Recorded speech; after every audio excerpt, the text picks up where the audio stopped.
I think the main goal that we would have set ourselves is to work in the year 2013 and beginning of 2014 maybe even on the revision of the seed marketing legislation and the plant health legislation. Both of them together with an overall legislation that is governing basically the way that the European Union and the national bodies are going to work together to harmonize the application of legislation in the area of plants and seed. These three together are the main focus of our work in the coming 12 to 15 months, I suppose.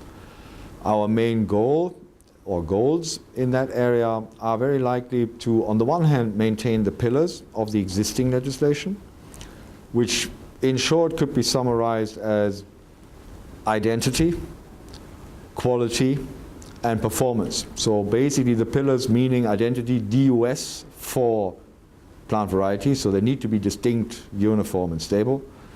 But then also quality, so they need to be certified, they need to have a certain quality, the product that we're going to sell.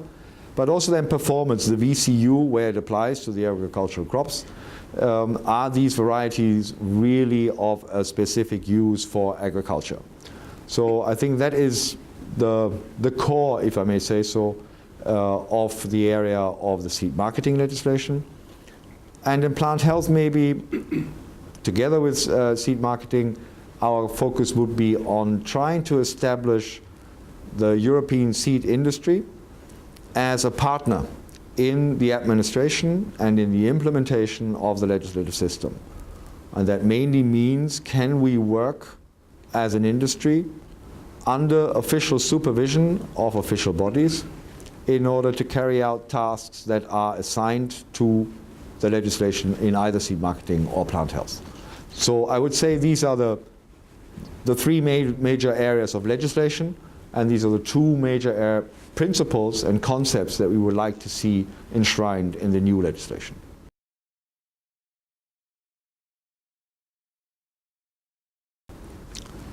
We have made IP, of course, not only part of our mission statement, so that already shows the importance that we assign to intellectual property, but everybody who's involved in seed and plant biotechnology knows how important indeed appropriate intellectual property rights are for the future sustainable investment in research and innovation in the sector. We have finalized our ESA view on intellectual property in March of this year.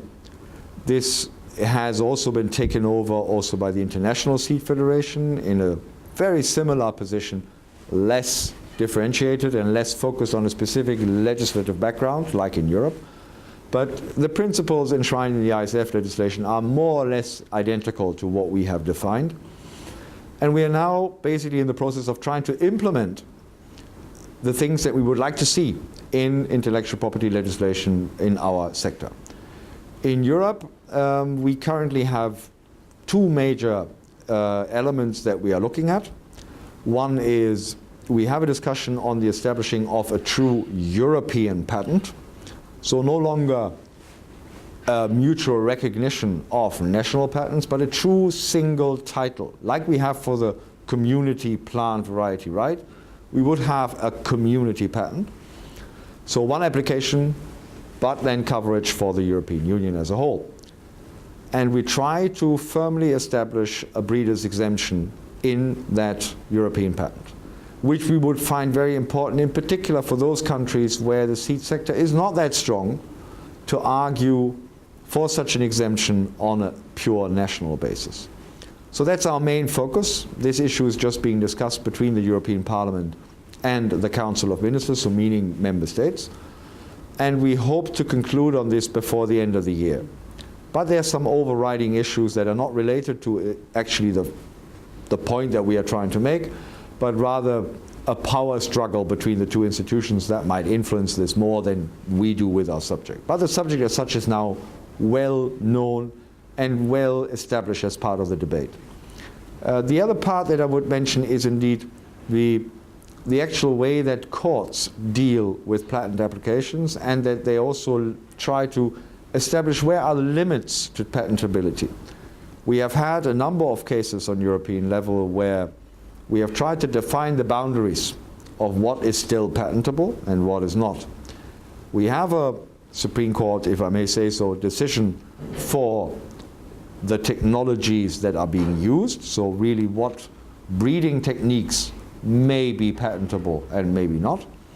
But we are now looking at the second element of that, and which is the products resulting from those elements. Are they, or from these techniques, are they patentable, yes or no?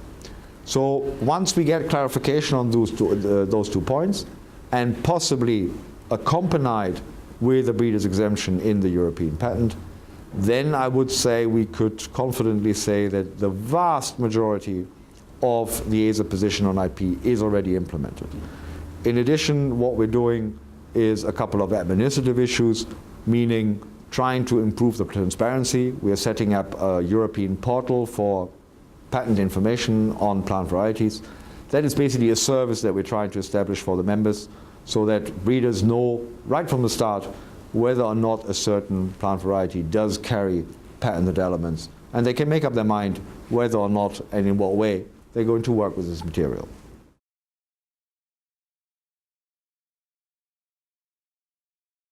We have developed this program over the past good 2 years, and we have done a lot of technical work so far, which was to establish a true standard, so what elements are actually necessary to assure that the seed treatment process, as well as then the quality of the treated seed, are in line with the expectations not only of the industry itself, but also then with potential legislation or requirements regarding environmental impact and so forth. So that has taken us quite a bit of time. Also because these issues need to be discussed before the background of different crop protection products, as well as different crops and how they interact. We have in addition established a guideline how we think that external bodies, in this case independent certifying bodies, would need to look at the seed treatment process in companies so that they better understand what is it that they're actually auditing and how they should look at the process in the companies. So we are now having all of these elements well established and agreed in the sector, and we are now moving forward to the actual implementation. So basically trying to start seed companies and seed treatment providers to actually go and ask independent auditors to certify their treatment sites according to the standard that we have established on European level. Provided that companies pass that certification, they may apply for the use of a very specific trademark and logo that we have developed on European level, and which will basically be the branding of European seed to say, this seed has been treated according to a certain quality assurance program, and with that you will have it accepted also in other parts of the European Union. So confidence, reassurance of farmers, but also official bodies, that the seed that actually is then hitting the market in other parts of Europe is in line with the requirements of that country. And all of that without concrete legislation, but really based on an industry quality assurance and an industry desire to improve the quality of their products. So that is a very exciting time, and we are hiring a manager in ESA to specifically work on this subject, and a dedicated manager for the running of this program in the future. So we also hope that that will help to spread it out all over Europe as quickly as possible.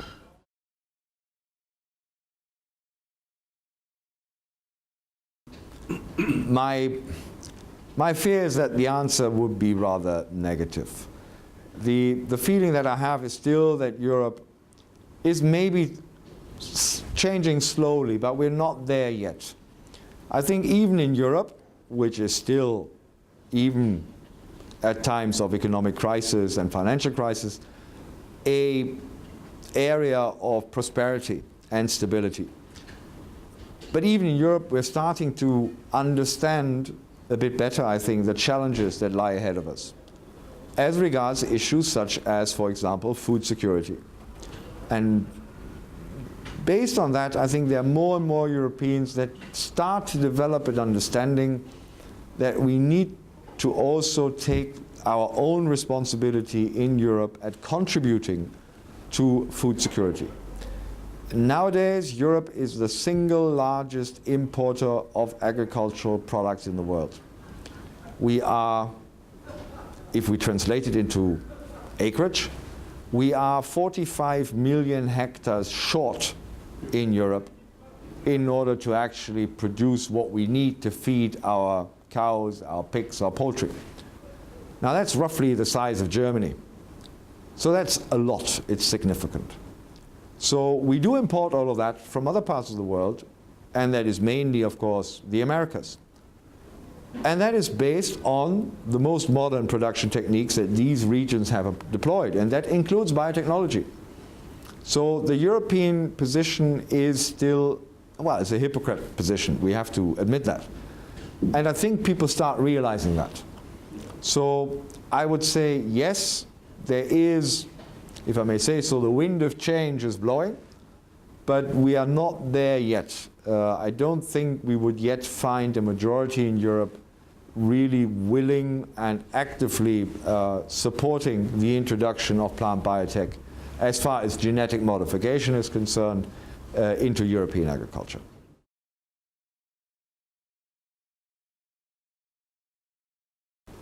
I think the European Commission has tried very hard to cut the Gordic knot. They have proposed a system by which basically the decision on whether or not a genetically modified organism would be considered to be safe for both the environment as well as then for food and feed use on European level. So to have one safety evaluation on the European level and one decision. But then to leave it to the member states to decide on whether they actually want to grow the crop. Because as we know, the opposition is much more towards the environmental area, meaning the actual planting, rather than to the food and feed use, because we are indeed importing millions of tons of these products every day. So they have really tried their best. But for the time being, we don't think there is any majority on political level to go in that direction.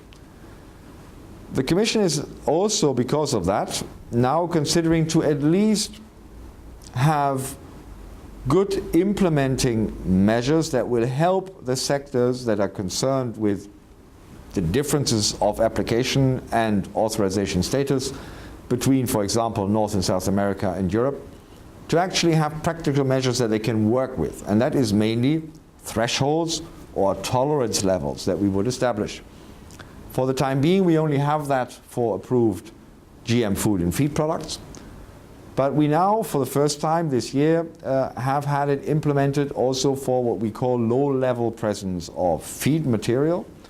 So actually, GM products that are not authorized yet in the European Union, but that are authorized, for example, in the US or in Brazil or Argentina, where we would now start to have an acceptance of an extremely low level. And that extremely low level de facto is more a translation of how do you actually measure the presence of these products.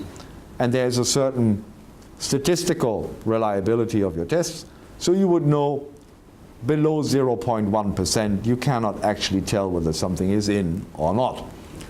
What we're seeing now is that the Commission is trying to extend this concept of a sampling and testing methodology also to food products and also, and most importantly, to seed.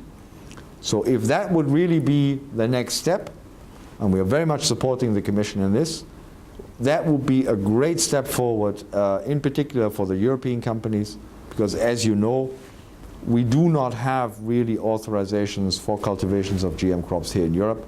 So we are really depending on this kind of a tolerance for those events that are already well established and approved in other parts of the world.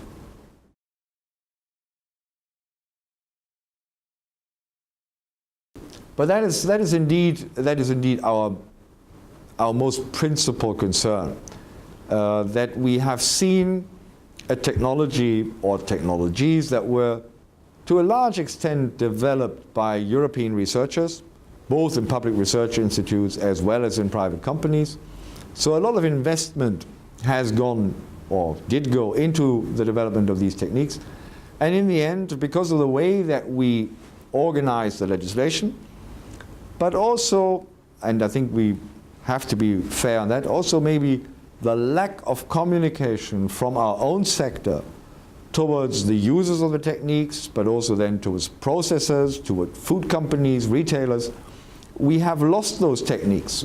We have a climate, or at that time we had a climate that these techniques didn't really have a chance to become firmly embraced by European farmers and accepted by European consumers, and obviously that means also then by food companies and retailers. Our fear is that a similar development could happen once again if we look at the so-called new breeding techniques. And the new breeding techniques have a similar issue as regards, for example, their denomination.